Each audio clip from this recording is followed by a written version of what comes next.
Bien, y estamos en el estudio Henry Chiroyola de la FM de la Calle con el invitado, que como les contaba fue una cosa así medio de carambola, porque y teníamos interés de conversar sobre un proyecto que están promoviendo distintas organizaciones, entre ellas FARN, que es la Fundación Ambiente y Recursos Naturales, para reformar los fondos de ATN con una propuesta con enfoque ambiental, y resultó que Ariel Slipak, que es a quien habíamos llamado, nos dijo que estaba camino a Bahía Blanca porque lo habían invitado a participar de unas jornadas ambientales de jóvenes y estudiantes que se está realizando en la Universidad Nacional del Sur. Bueno, estuvo un rato y así que lo tenemos así, de esta manera en el estudio. Muchísimas gracias por acercarte. Al contrario, es un enorme placer, hablamos seguido, tanto yo como otros compañeros de FARN, así que es un enorme placer estar acá, conocernos además en Exactamente. presencial. Y siempre, bueno, vale para profundizar un poco más los temas. Para quienes no lo conocen, Ariel es coordinador del área de investigaciones de FARN, es licenciado en Economía. ¿Candidato a doctor o ahí cumpliste ya No, ciencias? todavía candidato a eterno tesista doctoral y demás. En los lugares me dicen, si me ofrecen ser jurado de tesis, pero no sé, bueno, profesor, lo invitamos a tal lado, mérito equivalente, le ponemos mérito equivalente. Claro. Así que ¿Y en qué estás investigando? Mi tesis es sobre relaciones entre China y América Latina. Ajá, un temita. Entre China y Argentina con perspectiva socioecológica. Mirando flujos materiales, flujos de agua y deseconomizando la relación de la economía política internacional. Ajá, bueno, un Sí, gran tema también para abordar en algún momento. No sé si cuando termine la tesis o antes. Es además profesor regular del Departamento de Economía y Administración de la Universidad Nacional de Moreno. Uno es un CV viejo, ¿no? ¿Ese viejo? Bueno, renuncié, me quedé con la uva, es un CV muy viejo. Bien, bueno, bien. E integra distintos grupos de investigación vinculados a la temática. Cortamos ahí y nos ponemos a charlar. A ver, son todos temas que van atravesados, ¿no? Si querés podemos arrancar con del proyecto de ley en particular, que obviamente tiene mucho que ver con lo que nos ha pasado como ciudad y lo que pasa en muchos otros escenarios de nuestro país y el mundo. En este caso, en un contexto muy específico también de un gobierno que justamente tiene una mirada completamente contraria a lo que están proponiendo, discutir, bueno, qué tipo de obras, con qué fondos, de qué manera se va a distribuir. A ver, contame cómo surge esa iniciativa. Bueno, teníamos el recuerdo muy fresco, no solamente de las inundaciones de aquí, que es lo que nos disparó el proyecto, de hecho, de marzo de este año, sino también las de diciembre de 2023, ¿no? Claro. Que el presidente vino y dijo que tenía confianza en que se podían resolver con los recursos existentes y con esperanza o algo por el estilo, lo cual, bueno, demuestra este negacionismo del cambio climático y negacionismo y falta de prevención, ¿no? Falta de prevención con los temas socioambientales hubo siempre, lo mismo pasa con el Servicio Nacional de Manejo del Fuego históricamente, pero este gobierno ha agravado la situación. Y como ustedes saben, porque han hablado conmigo y Matías varias veces, lo que hacemos en una parte de nuestro trabajo en FARN es monitorear qué pasa con la ejecución del presupuesto ambiental. Cosas aberrantes como que no se ejecutan las partidas del Fondo de Bosques, la ejecución en 2024 fue 0, se subejecuta con mayores picos de incendios, se subejecutan las partidas destinadas al Servicio Nacional de Manejo del Fuego, a todo lo que es energías renovables, directamente programas anulados, etc. Y dijimos, estamos haciendo lo que hace la sociedad civil, que es controlar de alguna manera lo que hace el gobierno. Hay ONGs que son tanques de pensamiento de partidos políticos. Nosotros somos siempre tildados de opositores, digamos, ¿no? Es decir, en el gobierno de Cristina Fernández decía, ustedes son cambiemitas, en el de Macri ustedes son cucas y así sucesivamente. Entonces, tal vez ahí te habla de que hay una línea, independientemente del color político que gobierna, que es política de Estado posta, ¿no? Claro, monitoreamos las políticas ambientales y de desarrollo económico y social. Pero ¿qué dijimos en un momento? Está bien, estamos viendo todas las regresiones ambientales que son brutales de este gobierno. Propongamos algo. Entonces ahí fue cuando dijimos, en marzo, la primera reacción tardía de Caputo fue otorgar 10.000 millones de pesos para Bahía Blanca. Dije, ¿de dónde salieron? Porque siempre miramos el presupuesto de los ATN. ¿Cómo están los ATN? Uy, pero están recontra subejecutados. Y ahí vimos, y tengo el recuerdo ya por algo etario, ¿no? de no sé, Corach usando los ATN de manera discrecional para comprar voluntades de las provincias y así sucesivamente todos los gobiernos. Y dijimos, bueno, Milei innovó. En vez de girarlos discrecionalmente no los ejecuta. En el 2024, de 680.000 millones de pesos de recaudación coparticipable de ATN, que también para meternos en algo más técnico, es el 1% de la recaudación que se debe repartir entre nación y provincias, la recaudación coparticipable, el IVA, ganancias, el 1% de todo eso. Este gobierno no lo gira en el 2024 y son fondos que, dice la ley de coparticipación nacional, son para emergencias sociales o económicas o financieras, pero es para emergencias y son fondos de las provincias, lo dice la ley de coparticipación.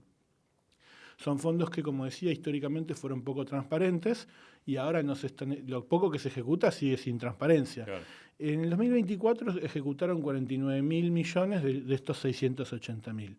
Entonces dijimos, hay plata, y además de que hay plata sin comprometer el superávit fiscal. Nosotros no estamos en contra o a favor del superávit fiscal. Nosotros como fundación queremos que se hagan las políticas públicas necesarias para las políticas ambientales, que es lo nuestro, pero también las políticas de género, las políticas educativas, las políticas de salud.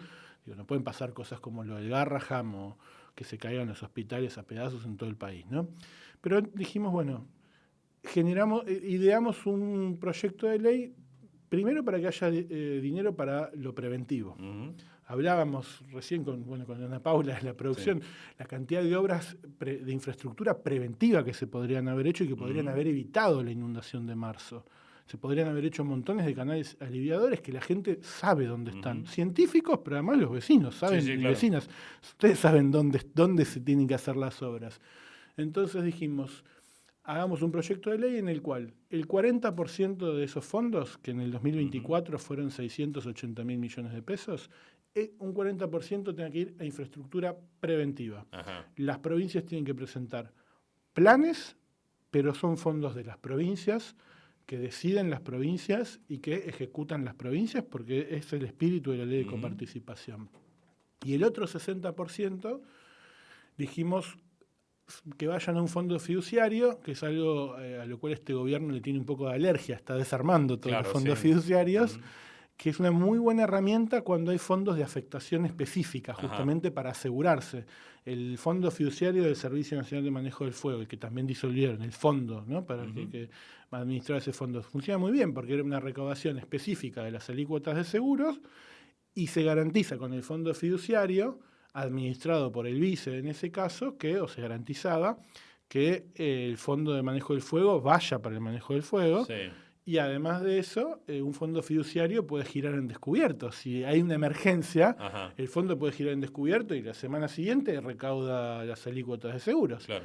Con esto nos pasó lo mismo. Dijimos, con un fondo fiduciario es la mejor herramienta porque administra.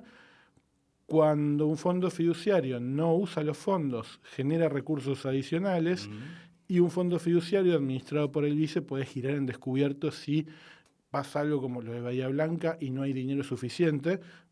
2 días después, con la recaudación del IVA y ganancias, el fondo fiduciario queda en cero de vuelta. Para ser francos, nosotros cuando, empezamos a pensar en este proyecto antes de que a mediados de julio los gobernadores presentaron su propio proyecto en el Senado, en donde su propuesta es dennos la plata de manera diaria. Entonces nuestro proyecto viene no hay asignaciones. Aunque no repliquen lo mismo, digamos, a nivel provincial. Claro, ¿no? Es dennos la plata y la vamos a usar. Entonces, nuestro proyecto apunta a varias cosas. Primero, que haya dinero para prevención. Acá se evacuaron casi 1.500 personas, si no me equivoco, 18 personas fallecidas. Entonces, eso es lo más importante. Entonces, primero, evitar que pasen esas cosas. Segundo, si hay que asistir a gente evacuada, gente que hay que reponerle la casa y demás, que haya fondos para actuar, pero lo primero es la prevención. Y justo entró el proyecto de los gobernadores. Claro. ¿Y son compatibles de alguna manera? Digamos, se podría... A los gobernadores mucho no les gustar.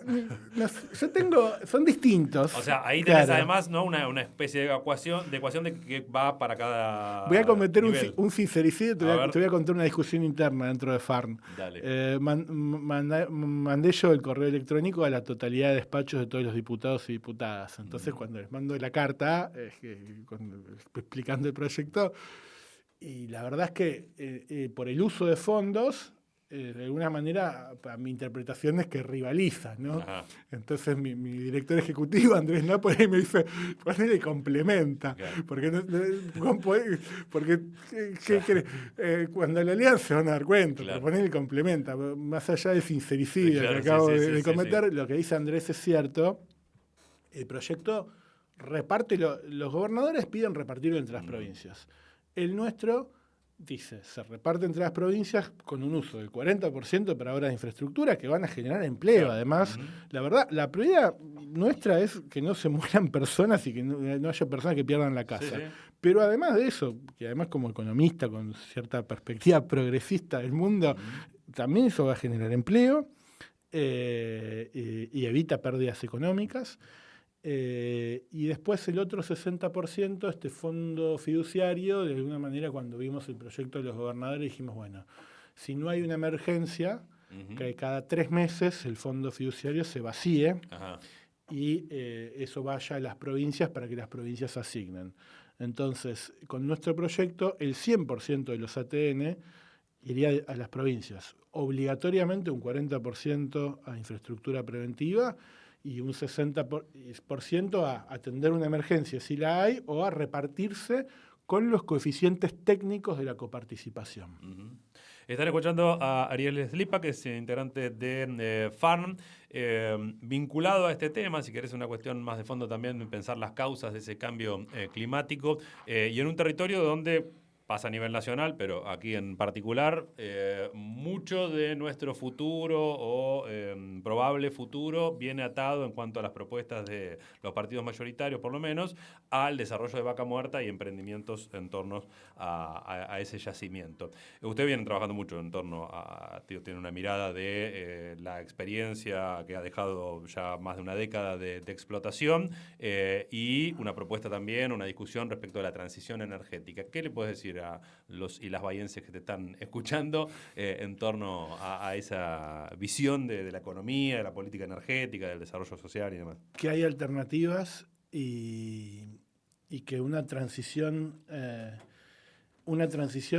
no puede tener al gas como pilar a pesar de lo que nos dicen, pero que dejemos de creer en que no hay alternativa posible al agronegocio, Vaca Muerta y el litio, que es y los sucesivos gobiernos y empresas han vendido de manera muy sólida desde lo comunicacional esa imagen. Primero, Vaca Muerta es sumamente nocivo desde un punto de vista socioambiental, pero voy a agregar otra cosa. En general, cuando voy a otro tipo de medios me dicen, bueno, pero hay que compatibilizar lo económico y lo ambiental. Bueno, Vaca Muerta es nocivo desde lo socioambiental y además es un mal negocio económico. Y voy a explicar por qué. No soy un economista que crea en que los impactos socioambientales sean una externalidad. Estoy en otro marco teórico. Pero hay cosas que no se miden de Vaca Muerta. Por ejemplo, ustedes sé que me decía Ana Paula recién, la entrevistaron hace poco a Patricia Rodríguez. Yo claro. Con ella viajé a Vaca Muerta con las cámaras infrarrojas que tiene AirWorks. Tuvieron muchísimo impacto cuando mostrábamos ese trabajo. Y ahí se veían las emisiones fugitivas de metano. Ese metano, por ejemplo, genera ozono troposférico. El ozono que queda a nivel del suelo, para decirlo coloquial.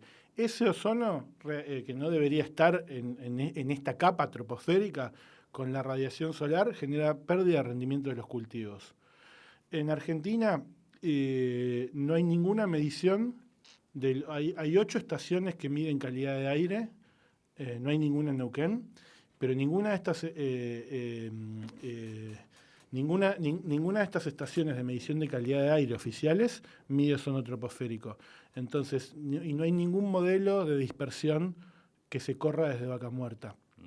Entonces, otra cosa, nos dicen ahora los volúmenes de exportaciones. Porque Vaca Muerta, después de 12 años, de 13 años de explotación, empieza como 12 años y medio, empieza a rendir, entre comillas, nos están diciendo. El otro día escuchaba una entrevista a Aranguren que explicaba todas las bondades y demás. Generación de divisas en realidad es negativa. ¿Por qué? Porque ellos mencionan las exportaciones, pero no están mencionando el volumen de importaciones, ni están mencionando la cantidad de subsidios pretéritos que tienen desde 2013 para que esto funcione. El año pasado se le dieron a empresas como subsidios directos, es decir, el Estado Nacional transfiriéndole a Tecpetrol, YPF también, pero Tecpetrol, Pan American Energy, Total, Shell, Wintershall, esos subsidios sumaron 511.000 millones. Mirá que no teníamos pautado hablar de esto, te retengo, trabajo Vaca Muerta, ¿no? 511.000 millones, si no me equivoco, está en nuestro último informe de monitor ambiental del presupuesto, informe de subsidios, 511.000 millones de pesos en subsidios a empresas por explotar gas. Esos subsidios van en incremento y los que se reducen son los subsidios a los consumidores de la energía. Claro. Entonces, tenemos también hechos con la gente, lo hace la gente del CETAE, del Centro de Tecnología Ambiental y Energética de la Universidad del Centro, un equipo conducido por Gabriel Blanco, el ingeniero Gabriel Blanco, que fue integrante de varios paneles de varios paneles de la Convención Marco de Naciones Unidas para el Cambio Climático, varios paneles del IPCC. Bueno, Gabriel tiene estudios mostrando escenarios energéticos para la Argentina sin fósiles a 2050. Entonces, Gabriel tiene hechos los estudios de tipo económico que se deben hacer y el tipo de políticas para tener una matriz que hoy en la Argentina es un 86% fósil y más de un 50% gas. Bueno, una matriz energética primaria sin fósiles a 2050. Gabriel tiene simulados varios escenarios para hacerlo. Y lo que quiero afirmar es que una matriz de ese tipo de característica post-fósil es la tecnología nueva. Yo no sé si conocen a alguien vinculado a la industria del cine, pero imagínense si ustedes son cineastas. Sí. ¿Cómo venderían una película? ¿Cómo venderíamos una película? ¿Cómo se la hace llegar al público hoy? Como en Cinema Paradiso, que se ve la gente en la bici de un pueblo a otro llevando la cinta, por ejemplo, o con un VHS. ¿Cómo se vende una película? ¿En una sala de cine? Por las plataformas. Sí, básicamente. Bueno, los fósiles son el VHS, o es como apostar al DVD, y las energías renovables, con el debido cuidado de la cantidad de la intensidad de minerales que se usan, porque ese es un problemón. Claro.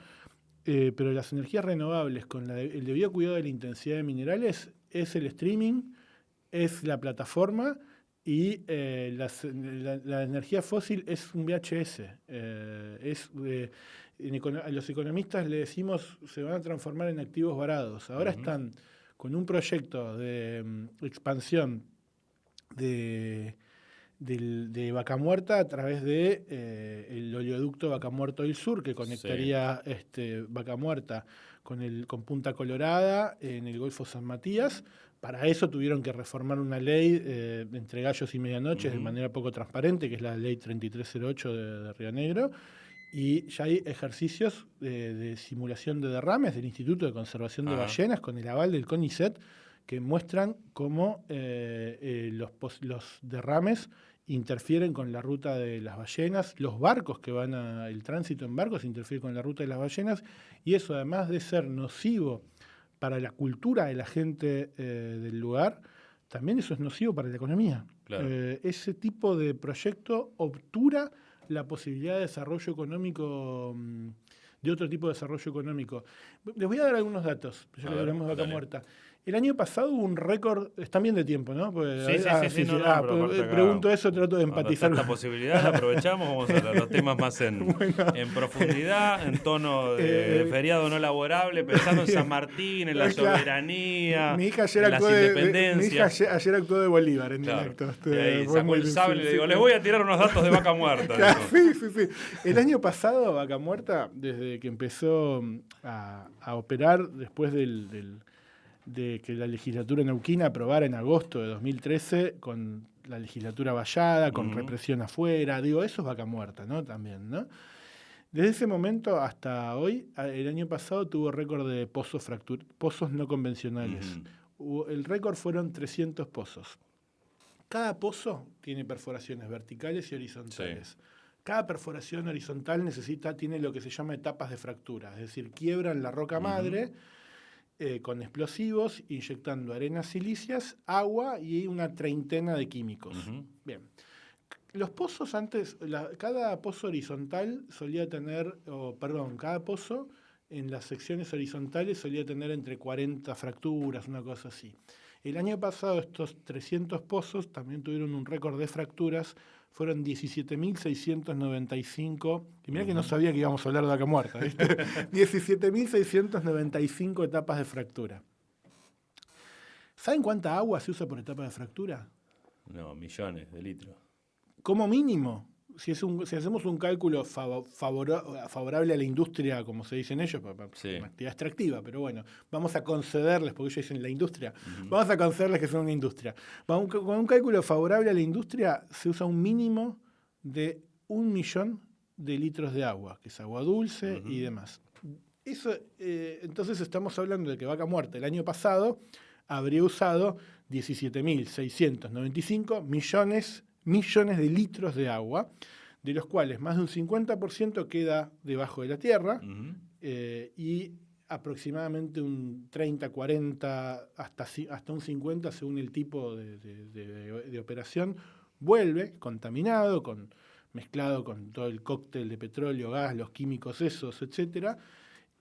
Y lo que pueden procesar nosotros les decimos los basurales petroleros, lo llevan ahí con un procesamiento muy lento, con una cosa muy contaminante. También con Patricia Rodríguez le apuntamos con las cámaras que tiene AirWorks y también salían colores y se veían gases que nadie sabe qué son.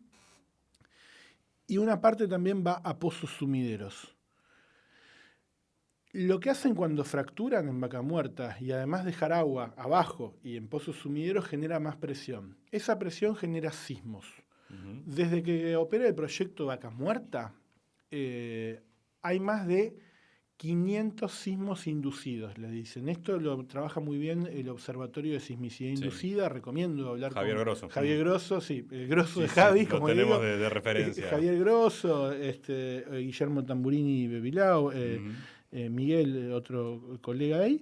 Entonces ellos miden eso. Eso destruye casas. Todo eso no se contabiliza. Cada una de estas etapas de fractura usa entre 500 toneladas o 1.000 toneladas de arenas silíceas. Esas arenas silíceas hoy se están extrayendo de canteras de Entre Ríos, de la zona de Ibicuy. Esos camiones que trasladan esas arenas rompen las rutas. Esas rutas las pagamos nosotros y nosotras con nuestros impuestos, y es otro subsidio cruzado oculto que tienen las petroleras. Es un mal negocio.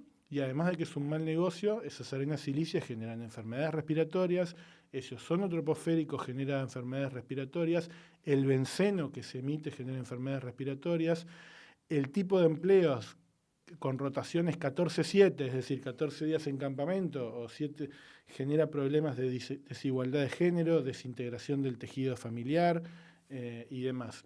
Hay mucha opacidad en la Argentina sobre los impactos en la salud que tiene vaca muerta, sobre la calidad de aire, sobre los impactos del uso de arenas y además sobre la enorme cantidad de subsidios adicionales que tiene ocultos vaca muerta, no solo los directos que yo pude puntualizar, sino todos los demás adicionales. Así que no, es un mal negocio y obtura y destruye otro tipo de posibilidades de desarrollo económico, justamente. Mike. Respecto del gasto que pueda llegar a tener el Estado en adelante, vos hoy al principio de la nota lo mencionabas, ¿no? Bueno, pensar obras preventivas y demás. Volvemos al proyecto de ley. Buenísimo. Quiero enlazar un poco Excelente. todo. Pensar las obras preventivas para reducir también el gasto en el futuro. Mi consulta es, si han visto, estudiado, que seguramente sí, por el seguimiento del tema, lo que ocurre en otros lugares que, por ejemplo, se inundan seguido. No sé, ahora tuvimos inundaciones en China, en India. ¿cuál es el gasto extra que hace, ¿no?, el Estado a partir de no pensar previamente esto? Y cuál es esa estrategia de las empresas que uno piensa a veces, bueno, contemplan el puchito que ponen en buscar la licencia social, ese gasto que puedan llegar a tener por la misma contaminación que generan, está calculado dentro de los costos que tienen. ¿Qué pasa con esa relación y cómo se perjudica el Estado a través de esto?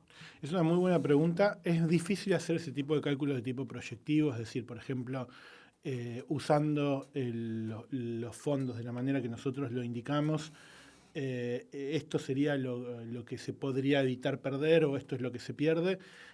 Siempre yo tengo una especie de máxima que es cuando un economista te dice el futuro te está mintiendo. Entonces, pero sí quiero responder con cierta rigurosidad.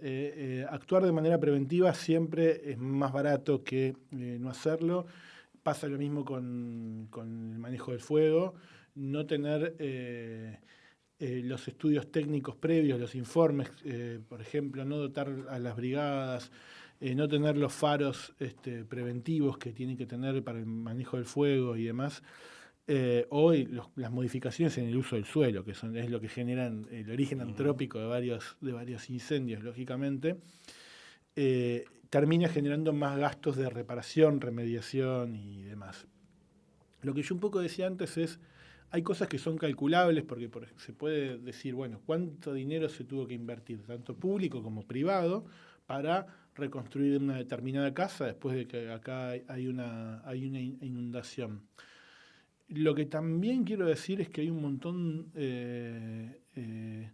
de costos sociales y ambientales que incluso si los monetizáramos, que no es nuestro interés, pero serían incluso más caros. Esto que decía de Vaca Muerta, nadie nos está contando, o sea, yo conté los 511.000 millones de pesos que reciben de subsidios para explotar gas, pero nadie nos cuenta la pérdida económica del sector agropecuario, incluso, que se genera por el ozono troposférico. Entonces, yo diría que es imposible hacer ese cálculo. En todos los briefs de prensa que sacamos, sí citamos un estudio de Banco Mundial que hace un cálculo de cuáles fueron las pérdidas para la Argentina en 2023, creo, 2022. Habla de $1.000 millones el estudio de Banco Mundial por falta de obras de adaptación y mitigación al cambio climático.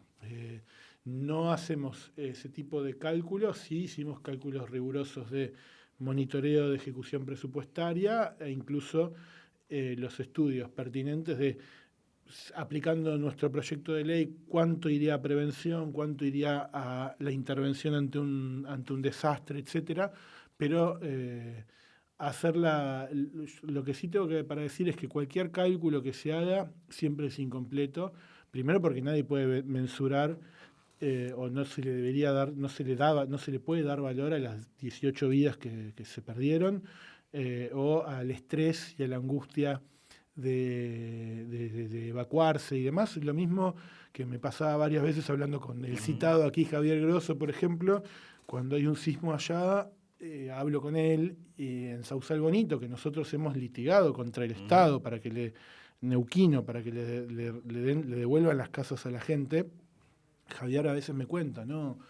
Vecinos con chicos, chiquitos, un sismo te despierta a las 3 de la mañana, ¿no? Y eso no se puede monetizar tampoco, claro, ¿no? es en términos de salud, exacto, salud mental. Estrés, etcétera, destrucción del tejido social, ¿no? Digo, por las familias que se quieren ir y abandonar un pueblo, porque, bueno, vamos a vivir a Neuquén, capital. Entonces, sí, las economías regionales propias, o sea, acá lo que fue la pesca artesanal, pera, manzana en el Alto Valle, hablabas de la ballena con respecto al turismo. Exacto. 5 Saltos, hablaba con gente de la Universidad Nacional de Comahue, 5 Saltos en esa zona, tenía 1.500 hectáreas dedicadas a agropecuarias, y a partir de la expansión de Vaca Muerta y tiene 500. Claro. Entonces ese tipo de actividades económicas termina obturando las posibilidades de desarrollo de otro tipo de matriz productiva. Y lo que digo es que además este tipo de matrices productivas fósiles son de poca vida.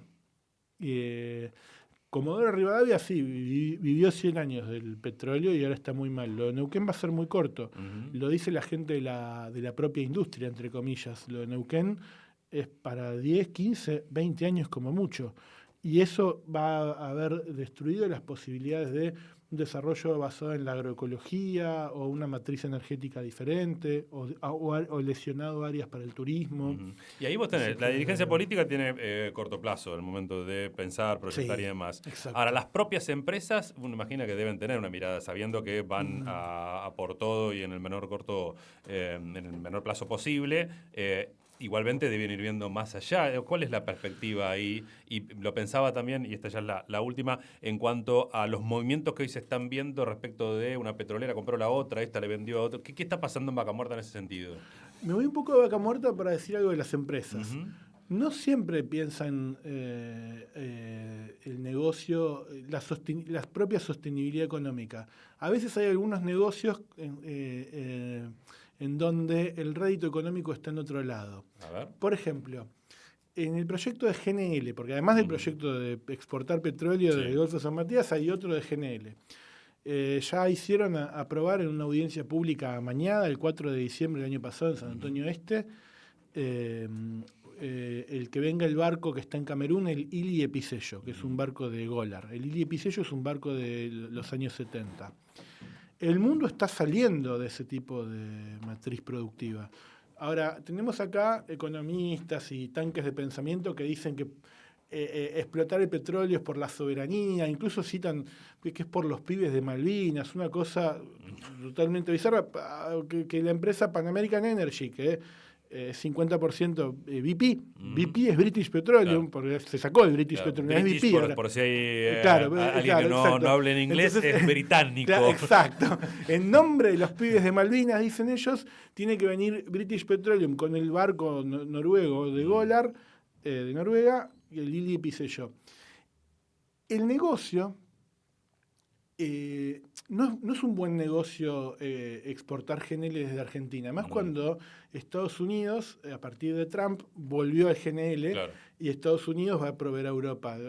Entonces, para los distintos mercados es caro el GNL de Argentina. Pero entonces, ¿por qué lo hacen? Porque están poniendo un montón de plata, Ariel. Lo hacen porque si no lo hacen, el barco queda sin trabajar.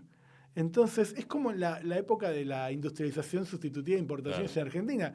Yo soy una empresa alemana de abrochadoras y compito con otra empresa alemana de abrochadoras. Y tengo una máquina para hacer abrochadoras de una vida útil de 1 millón. Pero como compito, y el capitalismo es así, tengo que comprarme una máquina nueva. Hice 100.000 abrochadoras y me queda tiene una vida útil de 900. Buenísimo. Tengo unos argentinos que dicen que sustituyen importaciones, que ponen barreras arancelarias. Entonces mi abrochadora alemana, que va a ser va a ser más costosa, porque va a ser menos productivo hacerla en Argentina, va a estar protegida de la competencia que soy yo mismo. Buenísimo. Bueno, acá es lo mismo. Nos dicen que tenemos que desarrollarnos emitiendo y explotando Vaca Muerta para vendernos los equipos de pooling, para rentabilizar, no mandar el barco a pérdida y demás. Así que en general la lógica es esa. No siempre el negocio es sostenible incluso por el negocio en sí mismo, sino que hay otros negocios conexos que explican por qué las empresas hacen estos movimientos. Y ni siquiera son del país, ¿no?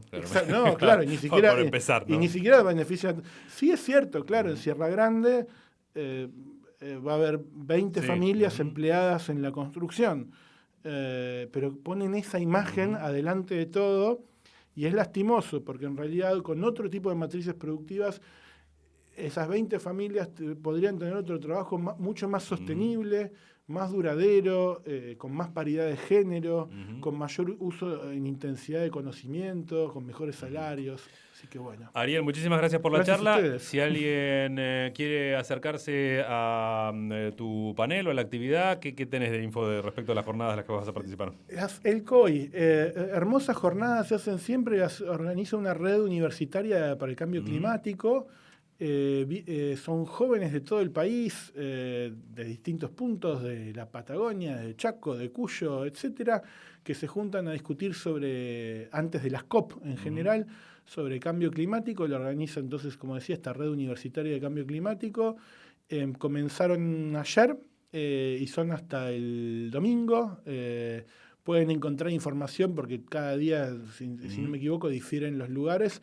En LCOI con Y 2025 en el Instagram y demás, hay varios paneles sobre distintos temas. Muy bien. Ariel Slipak, desde la Fundación Ambiente y Desarrollo, muchísimas gracias por acercarte aquí a la radio. Un placer vernos de manera presencial. Seguiremos conversando.